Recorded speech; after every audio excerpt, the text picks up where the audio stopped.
you're someone that feels emotion greatly, and not just your own emotions, other people's emotions. You might associate yourself with being an empath, or the psychological term of hypervigilancy, I believe is the word, where you're constantly trying to feel and make your find safety in your surroundings, so that way you don't mess up, and whatever tension is created, that you start to mitigate other people's tension so that way you can be safe. The thing about being an empath is a lot of the times we take on responsibility for other people's emotions and we claim them as our own, and we want to mitigate that tension and make people feel good, right? And a lot of times empaths are born from a lot of dysfunctional family, abuse, trauma when you're younger, and you start tapping in your third eye and you start noticing other people's energies.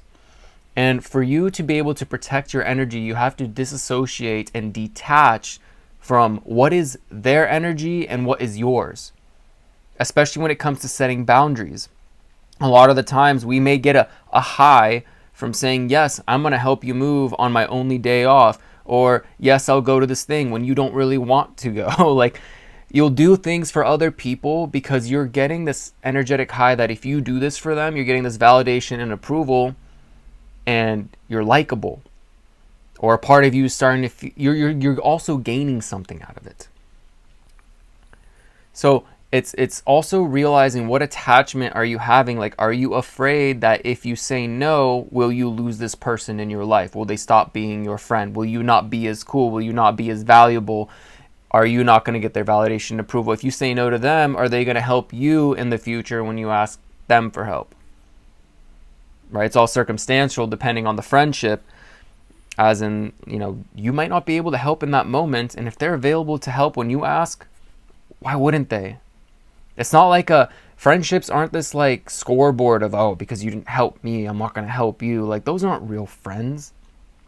So it's really important to detach when you start setting boundaries and you say no, that you're going to be okay either way. Like, hey, I'm not going to do this. It's my only day off. I'm going to use this time to recharge and take care of myself. And your friend or whoever it is says, hey, that's cool, I totally get it. That's a good friend. If they start guilt tripping you and saying stuff like, you only get so many no's, which happened to me.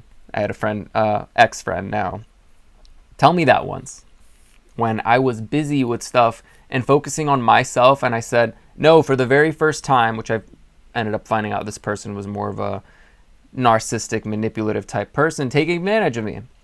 And when I said no, they actually told me you only get so many no's. And I'm like, what the heck, dude? Like, till what? Till we're not friends anymore? Because this sounds like, you're not a good friend to begin with if you won't give me my space. And like, you only want from me. That's wild. So it is not your job to mitigate that tension. And if they say something like that, that's on them. That's their response. It's clearly showing where you stand in their life. And a lot of times growing up, if we think that we start being a certain way and we start speaking up our voice or setting boundaries, that we'll be seen as like a bad person because we're not giving somebody what they want. And it's okay to do that. It's not your job to mitigate the energy. That's on them. That's their responsibility for them to handle after you set that boundary and say no. So be very careful and protect your energy, because if you want to step into a more wholesome life with deeper, meaningful connections, it starts with you being able to set healthy boundaries with what you're comfortable with and what you're not comfortable with doing, and also knowing where your attachments are. Like, if I say no to this person, am I going to feel bad? Am I going to feel like I'm going to lose them? If those are the things that are coming up, that wound goes deeper. It becomes more of a worthiness thing, maybe not a good enough feeling. And that's where you also need to take a look, like, where is that coming from? Because real friends and real people that love you will always support you no matter what. They're not going to want to keep taking and taking. And if it doesn't work out, they want to drop you as a friend all of a sudden. So remember, important, detach from other people's stuff.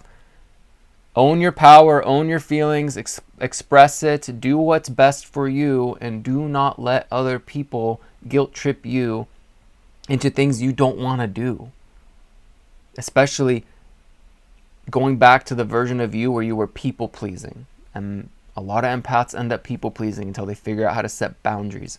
So I challenge you, set your boundaries, identify your attachments, and show up as yourself and let go of the outcome when you express your boundaries. So have an alchemizing day. As always, namaste and peace out.